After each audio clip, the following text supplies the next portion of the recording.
Today is Saturday, November 27th. Many of you are doing your holiday shopping this weekend, and perhaps you've struggled to find certain items on store shelves or seen longer delivery times if you're shopping online. The most likely cause, the supply chain crisis. We've talked about the impact on holiday shopping before, but today we want to help you really understand what's happening, from the cause of it all to when the logjams could start to ease up.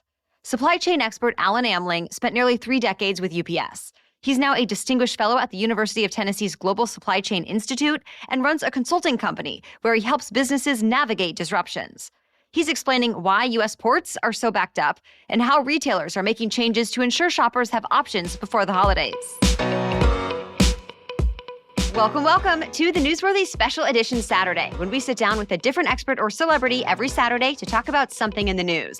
Don't forget to tune in every Monday through Friday for our regular episodes, where we provide all the day's news in 10 minutes. I'm Erica Mandy. It's now time for today's Special Edition Saturday.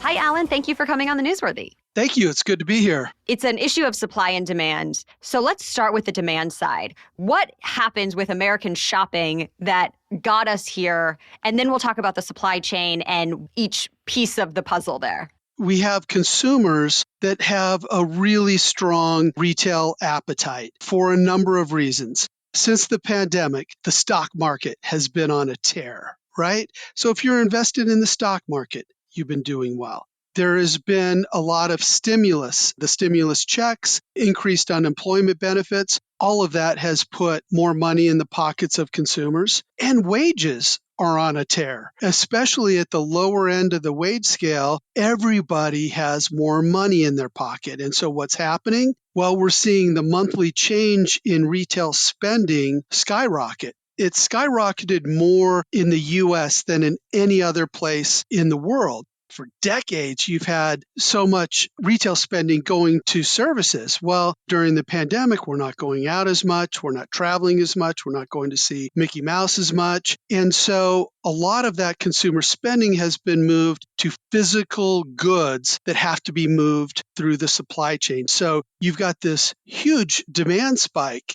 That's kind of the largest catalyst to the supply chain issues we're having, is really on the demand side. So we know that U.S. ports are dealing with a logjam. Walk us through, at least on basic terms, how we got here and what is happening specifically at the ports that's causing this. The issue is the ports are overloaded. And so let's say a truck comes in to get a container to pull it out of the port to an inland facility. Containers are stacked about 5 high. So think of the Tetris game that they're playing at the ports if that container that the truck is trying to pick up is on the bottom. You've got issues like that. You've got issues of trucks making appointments and then not keeping the appointments because the drivers aren't available. It is a scheduling nightmare that's happening right now at the ports. But the issue on the supply chain side, on that front part of the supply chain, getting goods into the domestic market, there is very little that you can do from a system standpoint. Some of the big retailers that can afford it, what they're doing is they're leasing their own ships that are smaller ships that have, maybe 1,000 to 5,000 containers. It's very expensive for them to do that, but it allows them to bypass, for example, the port of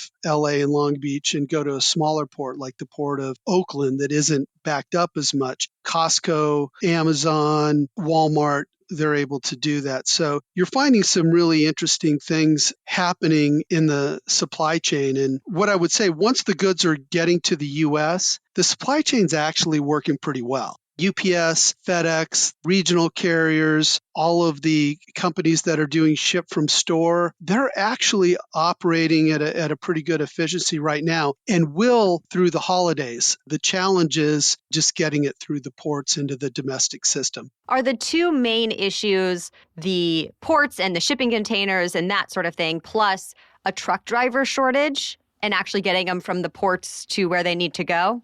There's a couple issues there. Yeah, the truck driver shortage is really, really acute. It's 30% worse than last year. And the U.S. Trucking Association estimates that they have an 80,000 driver shortfall. That's a huge deficit. And so that is playing a part in this as well. Manufacturers did deal with a lot of issues during the pandemic. Is that kind of the start of the supply chain issues, or is it after the products leave the manufacturers and things in China?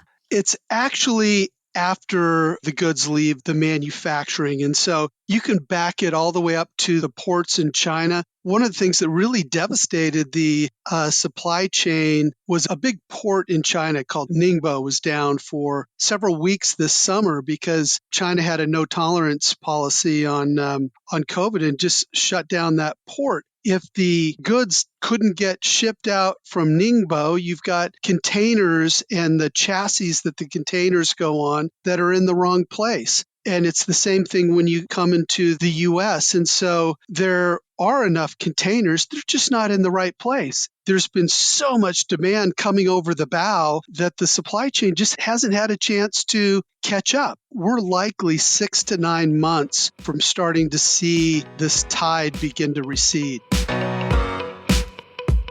Still ahead, one more issue that's impacting the supply chain, and we're talking about the effect on the prices you'll pay this holiday season. Plus, Alan Amling shares his tips for finding what you want despite the gridlock. But first, let's take a quick break to thank our sponsor.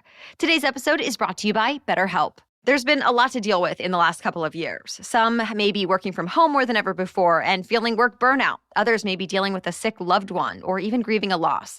Maybe it's just the tense political atmosphere that can sometimes take its toll. Well, none of us have to go through those more intense seasons of life alone. Whatever may be keeping you from being your happiest self, BetterHelp can pair you with a licensed professional counselor. You can message them anytime, 24/7, and get timely and thoughtful responses. Plus, you can schedule video or phone sessions, whatever helps you feel the most supported. And of course, anything you share with your BetterHelp therapist is completely confidential. It's a safe, private environment. So I want you to start living a happier life today. And as a listener, you'll get 10% off your first month by visiting betterhelp.com/newsworthy. Join more than 1 million people who have taken charge of their mental health. Again, that's BetterHelp, H-E-L-P, betterhelp.com/newsworthy. This episode is also brought to you by Rothy's. What do you get when you combine comfort, style, and sustainability? You get Rothy's shoes. Yes, Rothy's not only has new, soft, plush, and super cute merino wool styles as part of its exclusive autumn collection, but all of their shoes are also sustainably made with recycled materials like plastic water bottles. They're also fully machine washable, so we're talking about a win-win-win here. I already have a pair of their merino wool flats that I adore, and Rothy's is always first on my list when I'm ready for something new. Oh, and good news for the guys listening, Rothy's shoes are not just for women anymore. That's right, Rothy's now sells men's sneakers and men's driving loafers. In fact, Forbes calls Rothy's men's shoes a, quote, travel must-have. So upgrade your closet with washable, sustainable, stylish shoes and bags from Rothy's. Head to rothys.com/newsworthy to find your new favorites today. That's ROTHYS, rothys.com/newsworthy. Go to rothys.com/newsworthy. Okay, now back to my conversation with Alan Amling.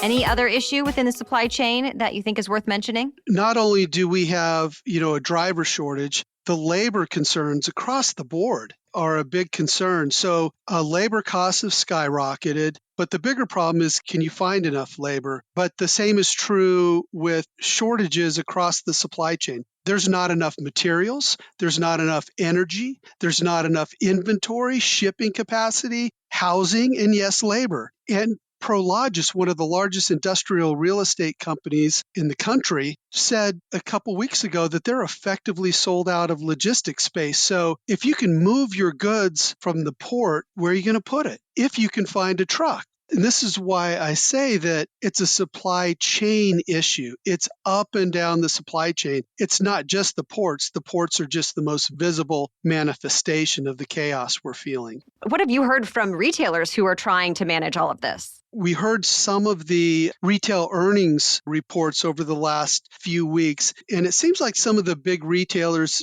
have done a pretty good job getting sufficient stock in for the holidays. So I think that all sounds pretty encouraging. Walmart and Target, in their most recent reports, had, I think, pretty upbeat numbers, but it's been a challenge. And I think that what you're going to see is a lot of substitution coming in this holiday season, in that the U.S. e-commerce consumer, I always use the analogy of Veruca Salt from Charlie and the Chocolate Factory, right? I mean, we want what we want and we want it now. And in this holiday season, I think what you're going to see is there are going to be options on the shelves. It might not be exactly what you want, but I think that consumers will continue spending, but there will be some certain products that just get caught on those containers because, we were looking last week or a couple weeks ago at about 70 containers backlog in LA and Long Beach. This week it's up to over 80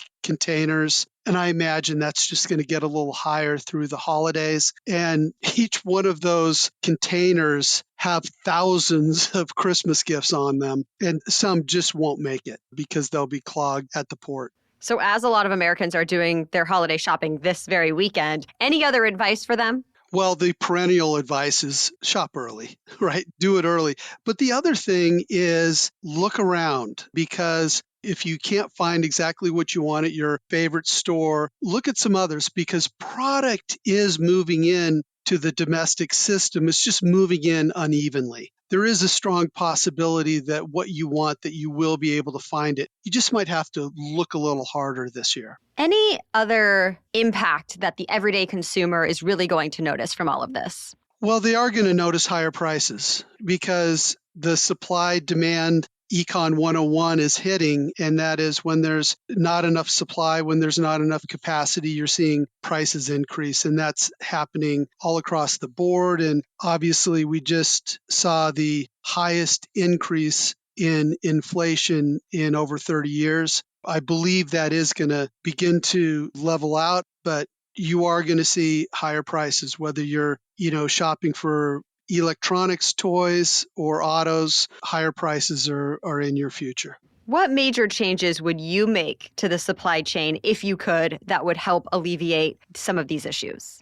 In the last mile, once the goods get into the U.S. to your doorstep, I think there's tremendous innovation going on with both the carriers that have been around for a while, as well as some of these new players like DoorDash and Postmates and others that are delivering packages from stores. And Amazon is obviously, they spent over $60 billion over the last few years to improve their logistics network. So I think that's all going very well.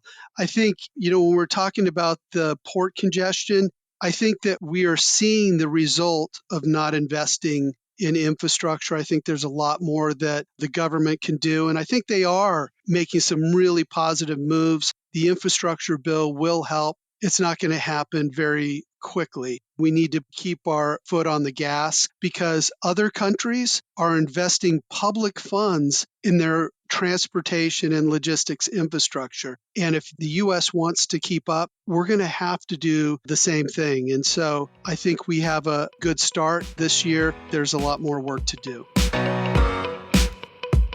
Well, thank you to Alan Amling for sharing his expertise and perspective, and thank you for making the newsworthy part of your day.